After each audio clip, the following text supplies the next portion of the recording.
So what you guys seen here is most of the pictures I have taken over the past years.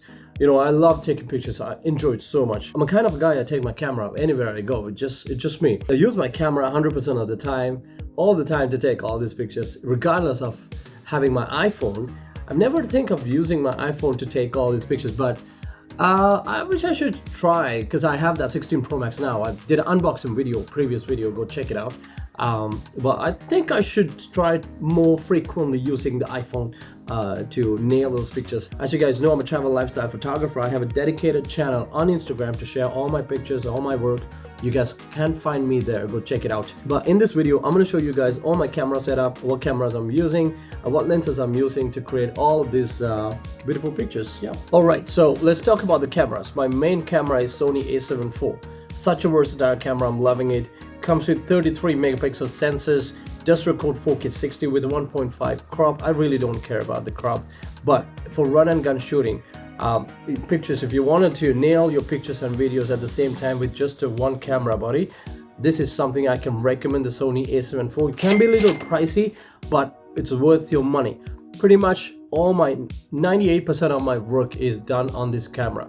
All of the production, everything is done on this camera. So this is my go-to camera in this channel, what you guys seen. So there's two factors I like about this camera. Number one is the autofocus system, the eye autofocus. So I don't know how Sony do this. Sony known to produce one of the best autofocus systems in the world. So with the a7 IV, you're never gonna miss the shot. It's such a great pinpoint autofocusing. So creators like us, we need something like this. We need a tool like this. The features that comes with this Sony a7 IV is phenomenal.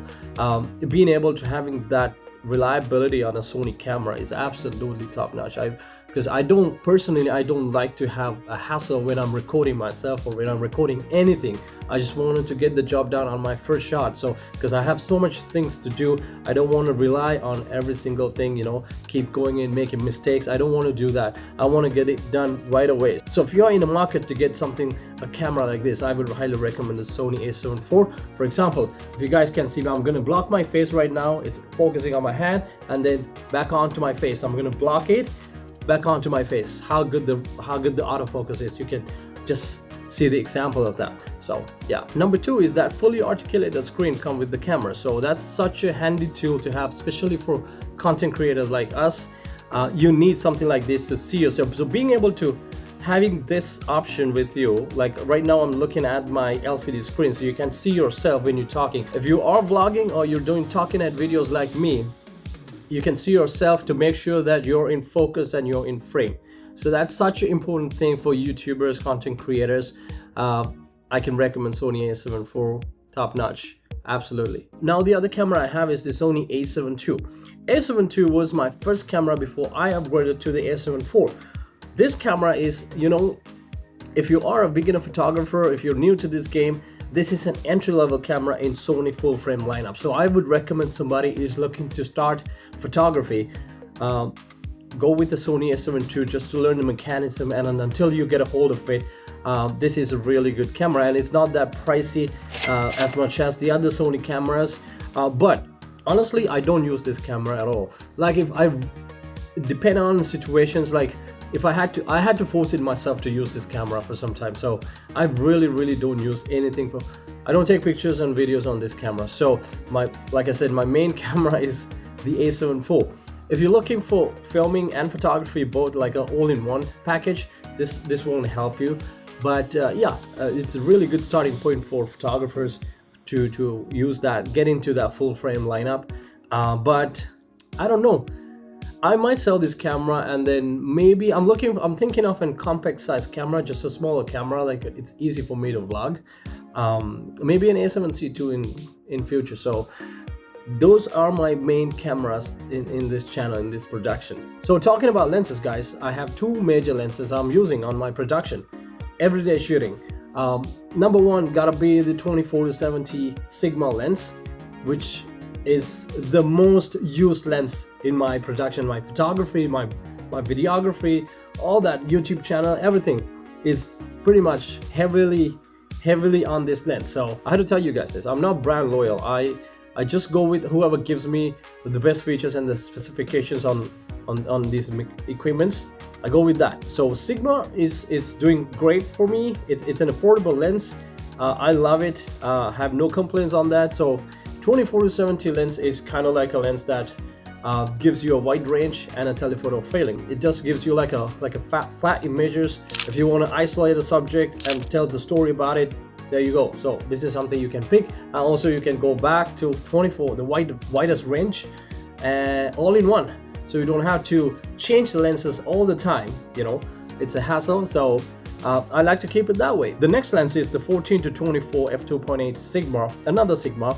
Most of the time I've used this lens when I'm vlogging, so I like to see that wider. I like to give you guys the wide picture, so when you guys watch me, you can see me and what's happening in the background. So that because of that widest range. So this lens goes down to 14 mils and then up to 24 mils. So I have that range to cover everything I wanted. In photography wise, I've taken some pictures on this lens depending on the situation. So for example, like if you're in a smaller space, smaller environment, like you're taking a picture of a vehicle, interior vehicle, and you wanted to capture that widest picture, so this kind of lens will be the one to go, because it gives you the whole background effect. Everything will be there for you. So being able to have these focal lengths from 14 mils, 24, and then to a 70 mils, so up to that range, it is really handy when it comes to situations, because you don't know when you're gonna end it up, where you're gonna end it up in life. So you can change your lenses and take the pictures however you want it. Well, there's two more lenses I used before,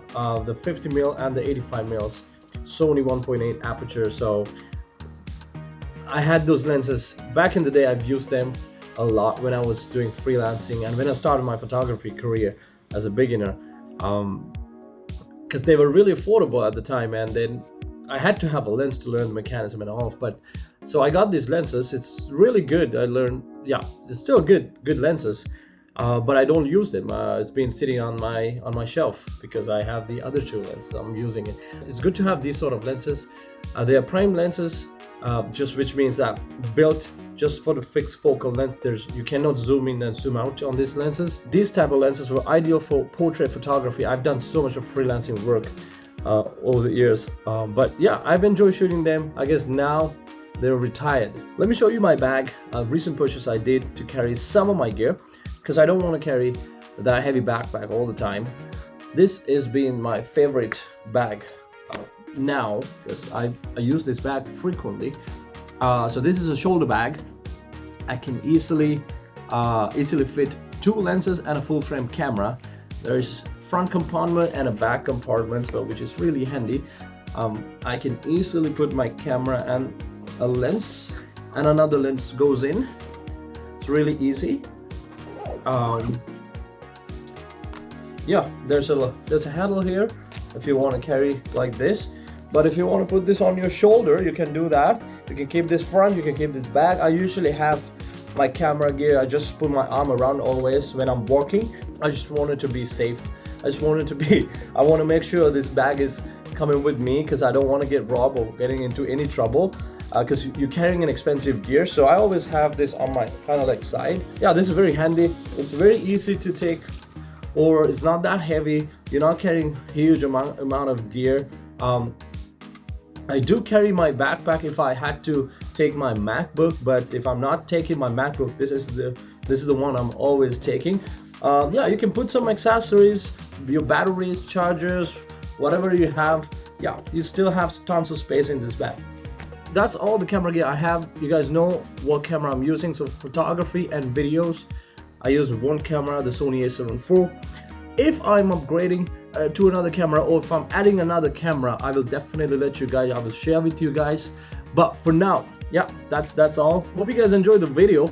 Subscribe for more videos and like and share our channel. Support us. Don't forget to drop a comment. Let me know how you guys feel. And I'm on Instagram as well. For now, have a nice day.